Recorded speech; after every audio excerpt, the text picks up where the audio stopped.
Okay, I've recently just shared about what another really important, possibly the second most important thing that you should do if you're a brass player, maybe even a trumpet player specifically, but I think there's quite a few vocations in life where this is quite important.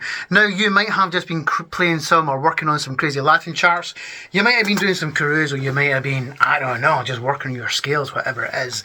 But when it comes down to being the most efficient brass player, and we're going to stick with trumpet just for now, that you can be, the really important aspect of your practice that you must remember to do. Now, most of my routines usually take about 20 to 30, 40 minutes.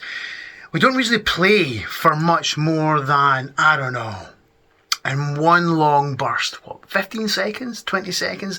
But over the whole course of a concert, we might find ourselves playing for, it can be anything. I don't know, 40 minutes, an hour, 2 hours. If you're in a street band gig, maybe 5 hours. Who knows?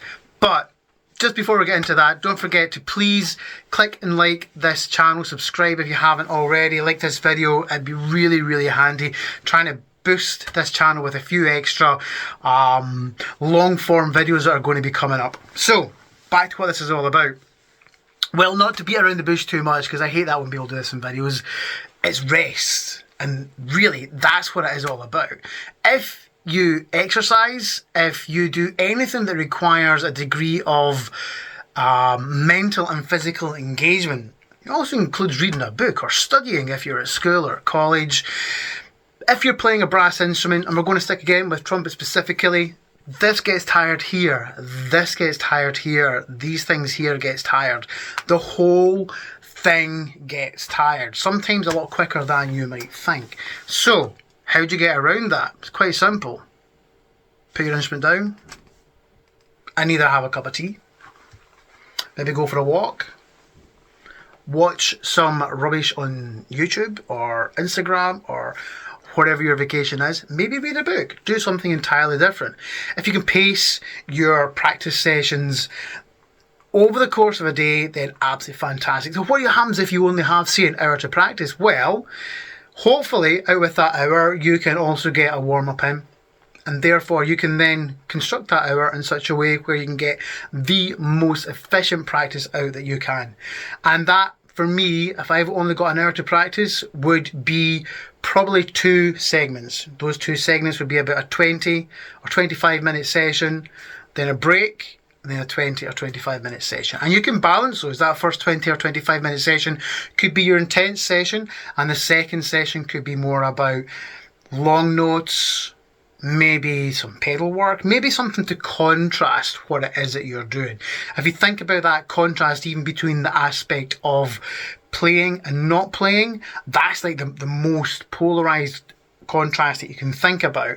If you think about that in terms of what we do with trumpet playing, you can consider contrasting high playing and low playing, soft playing and loud playing.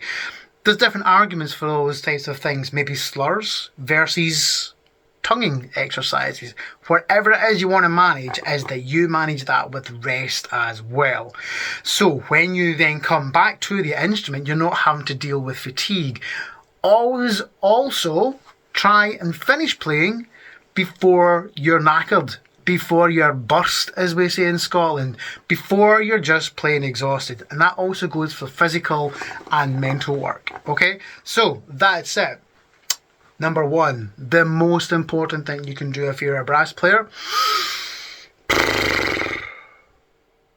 Number 2, I would still say with trumpet on this, brass playing works, any vacation in life, take a rest, put it down, walk away from it so that you're fresh to come back from it later on.